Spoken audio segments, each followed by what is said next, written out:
Dan dari kawan lama kita, unsur pimpinan dari Partai Keadilan Sejahtera, saya ucapkan terima kasih. Ustadz Salim Segaf Al-Jufri sebagai Ketua Majelis Syuro PKS, kemudian Dr. Ahmad Heriawan sebagai pelaksana harian Presiden PKS, karena Pak Saiku sedang kampanye di Jawa Barat. Hadir Sekretaris Jenderal, Bendahara Umum, dan unsur pimpinan semuanya. Sekali lagi terima kasih kehadiran di Kartanegara. Ini mengingatkan kita masa-masa dahulu, kita juga mulai kerjasama politik kita, katakanlah persekutuan kita mulai dari Kartanegara, ya sekian tahun yang lalu, gitu Pak ya. 2000 berapa? 14 ya? 14 ya. Jadi kita dulu bukan sekutu tapi segajah. Dan kemarin kita mereka ada pilihan berbeda, kita tidak masalah, mereka izin berbeda, kita juga tetap bersahabat. Itulah yang kita inginkan, politik di Indonesia, politik yang selalu menjunjung tinggi, saling menghormati. Begitu selesai pertandingan, kita kembali menjalin kerjasama. Kita sama-sama ingin yang terbaik untuk rakyat kita. Kita sadar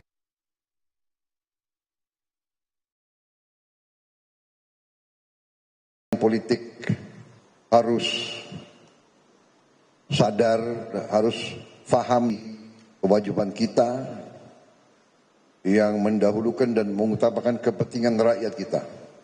Dan karena itu setiap upaya menjalin kerjasama adalah sesuatu yang sangat kita hargai dan junjung tinggi. Dan saya sangat terima kasih kehadiran kawan-kawan kita dipimpin langsung oleh Ustadz Salim, langsung Ketua Majelis Syuronya,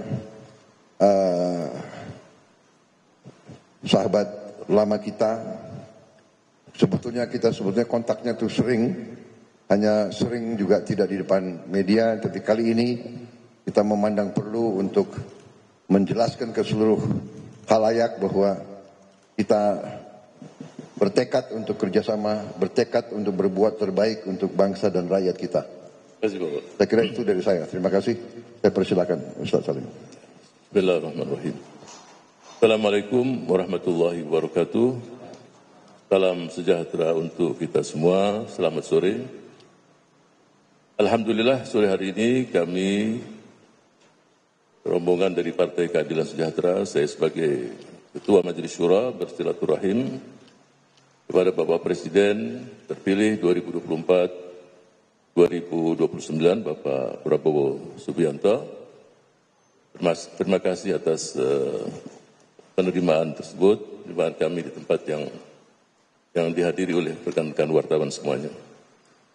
Yang kedua, kami mengucapkan sekali lagi dan bahkan yang kedua, ucapan selamat atas terpilihnya Bapak sebagai Presiden Republik Indonesia 2024-2029. Seiring doa, mudah-mudahan Bapak selalu diberikan kesehatan, keafiatan, kekuatan untuk memimpin bangsa dan negara tercinta ini. Rekan-rekan wartawan yang saya hormati, tadi sudah dijelaskan hubungan PKS dengan Bapak Prabowo Subianto, Partai Gerindra, hubungan yang sangat panjang dan sangat dalam, bahkan terbangun satu hubungan batin yang sangat erat sekali. Tahu dilempar di Pantai Belawan, rame berterbangan burung merpati. jauh sudah kami berjalan. Namun hubungan yang indah tersebut tetap di hati kami. Jadi hubungan batin ini tidak bisa dilupakan. Olehnya itu, kehadiran kami di sini ada beberapa hal yang kita bahas tadi. Yang pertama tadi sudah dijelaskan, kita selalu akan mengokohkan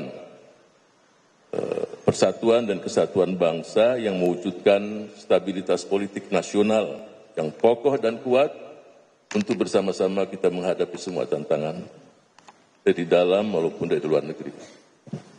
Yang kedua, untuk mewujudkan cita-cita pendiri bangsa di negara yang sangat majemuk ini tidak mungkin dikelola oleh 1-2 kelompok saja, tapi seluruh komponen bangsa harus bersama-sama dengan niat yang ikhlas, hati yang benar-benar punya keinginan yang luar biasa untuk bersama-sama kita menghadapi permasalahan-permasalahan tersebut. Yang ketiga, kalau kita melihat situasi dunia, ya semua kita melihat bagaimana kondisi yang tidak masalah keamanan, semua itu membuat kita harus membuat kita semakin solid. Contoh yang terjadi di Rusia, Ukraina, bahkan agresi Zionis Israel kepada bangsa Palestina, semua itu membuat kita juga harus berpikir secara komprehensif. Bagaimana bangsa yang besar ini bisa menghadapi itu semua. Karena pasti dampaknya kita rasakan. Dan yang terakhir, kita sebagai bangsa besar secara teritorial, secara penduduk, secara kekayaan alam, ya kita ingin bangsa kita ini jadi leader di kawasan, pemimpin di kawasan. Ya, dan saya melihat, ya,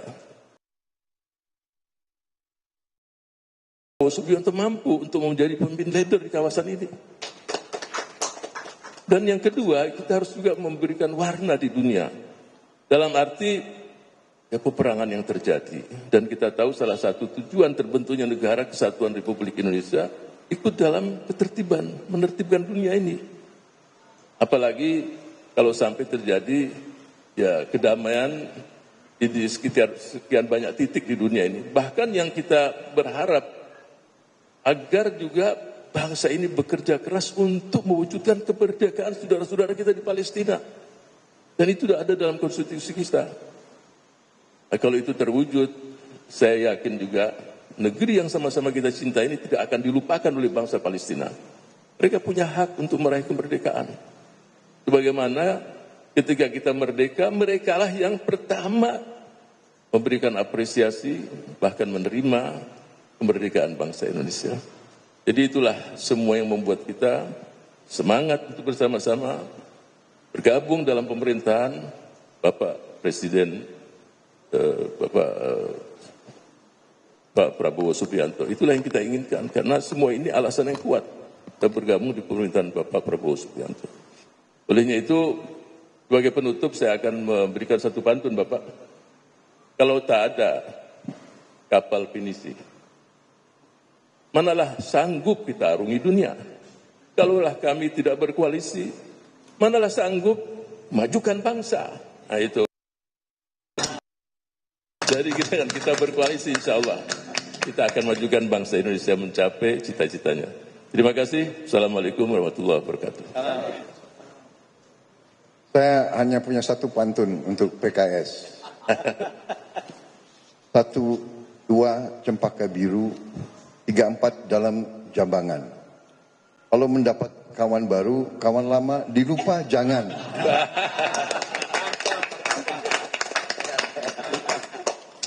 Terima kasih. Saudara, Anda baru saja menyaksikan pertemuan antara PKS dengan Presiden terpilih Prabowo Subianto.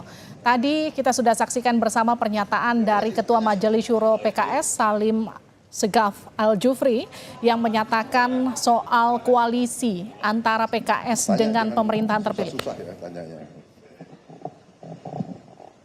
Ayo, ya.